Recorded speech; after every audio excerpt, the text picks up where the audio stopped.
রক্ত দিয়েছি, জেল জুলুম রিমান্ডের শিকার হয়েছে, আজকে এই আন্দোলন করার জন্য না। কিন্তু সরকারের কোনো টনক নড়ছে না।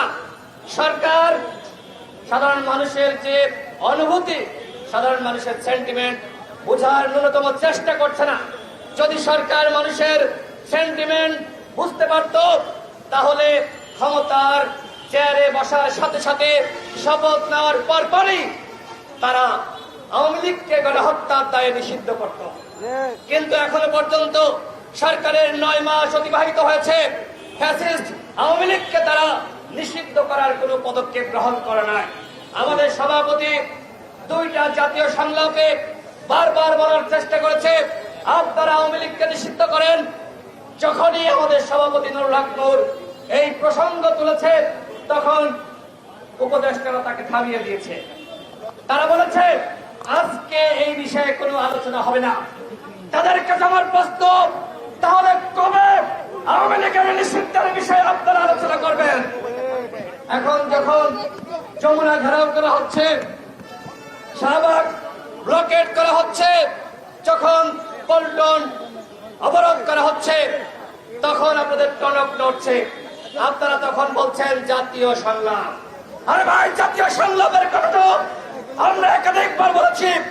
জাতীয় সংলাপের কথা আমরা অসংখ্যবার বলেছি।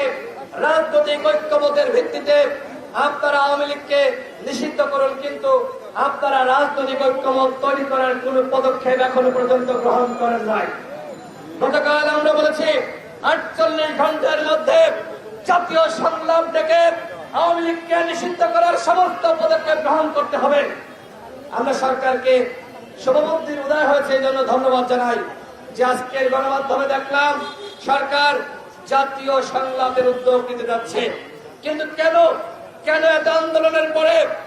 আরেকটি বিষয় আপনাদেরকে বলতে চাই, এই যে এনসিপির নেতারা তারা যমুনা ঘেরাও করলো কেন, কি কারণ?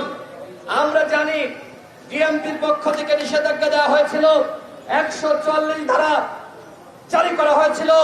যমুনার আশপাশে শাহবাগে কোথাও কোন কর্মসূচি পালন করা যাবে না। এর আগে আমরা দেখেছি যারা সাধারণ আন্দোলনকারী ছিল তাদেরকে গরম পানি নিক্ষেপ করে কিভাবে তাদেরকে আহত করা হয়েছে, বিব্রত করা হয়েছে। আমরা এই ধরনের ঘটনাগুলো দেখেছি। কিন্তু আজকে যখন এনসিপি নেতারা যমুনা ঘেরাও করতে যায়, তখন তাদেরকে ওয়াসার পানি খাওয়ানো হয়, তখন তাদের আরাম দেওয়ার জন্য তাদের গায়ে ঠান্ডা পানি ছিটানো হয় সিটি কর্পোরেশনের পক্ষ থেকে। এই যে সরকারের দ্বিচারিতা, এই জায়গায় আমার প্রশ্ন হয় যে আসলে কি এই আন্দোলন সরকার চাপে পড়ে করাচ্ছে, নাকি স্বতঃস্ফূর্ত ভাবে আন্দোলন তৈরি হয়েছে? একমাত্র দল হিসেবে গণ অধিকার পরিষদ স্বতঃস্ফূর্ত ভাবে আন্দোলন চালিয়ে যাচ্ছে আওয়ামী লীগকে নিষিদ্ধ করার দাবিতে। গত 5 ফেব্রুয়ারি আমরা 64 জেলায় স্মারকলিপি দিয়েছিলাম ডিসির মাধ্যমে প্রধান উপদেষ্টা বরাবর, এবং 14 ফেব্রুয়ারি আমরা ঢাকায় সমাবেশ করেছিলাম গণহত্যার বিচার এবং আওয়ামী লীগকে নিষিদ্ধ করার জন্য সরকারকে আহ্বান জানিয়ে। সরকার কোনো ভ্রুক্ষেপ করে নাই। সরকার বরং এই যে আওয়ামী লীগের নিষিদ্ধের আওয়াজ মাঠে রেখে ফায়দা নিতে চাচ্ছে।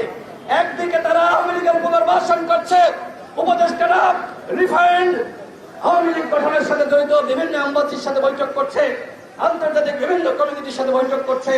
একদিকে গণহত্যার বিচারের নামে তামাশা চলছে।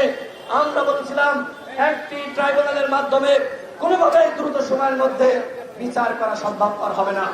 আমরা দেখছি সরকার বিচারের নামে পুতু খেলছে। আমরা গণহত্যার বিচার চাই, আওয়ামী লীগকে কোনো ছাড় দিতে হবে না। আওয়ামী লীগকে আমরা কোনো ছাড় দিতে পারি না। বন্ধুগণ, এখন নির্বাচনের প্রসঙ্গ আসছে, আওয়ামী লীগ নির্বাচনে অংশ নিবে কি নিবে না? একটি গণহত্যাকারী মাফিয়া দল, খনি দল কোনোভাবে কি গণহত্যার পরে নির্বাচনে অংশ নিতে পারে? বন্ধুগণ, কোনোভাবে তারা নির্বাচনে অংশ নিতে পারবে না। প্রধান উপদেষ্টা হোক আর যে উপদেষ্টাই হোক, যদি কেউ বলে আওয়ামী লীগকে তারা নির্বাচনে দিবে, তাদেরকে জনগণ জবাব দিবে। উপর দাঁড়িয়ে আপনারা সরকারে বসেছেন, আরামে এসে জীবন কাটাচ্ছেন, সরকারি প্রটোকল গ্রহণ করছেন, আর জনগণের সাথে তামাশা করছেন। এই তামাশা কিন্তু জনগণ ছুটিয়ে দেবে। বন্ধুগণ, আমার সর্বশেষ কথা জাতীয় সংলাপ আহ্বান করে জাতীয় ঐক্যমতের ভিত্তিতে আওয়ামী লীগকে নিষিদ্ধ করতে হবে এবং আওয়ামী লীগ আগামী নির্বাচন কেন বাংলাদেশে আর কোন নির্বাচনে অংশ নিতে পারবে না, সেটি হবে আমাদের নতুন রাজনৈতিক বন্দোবস্ত।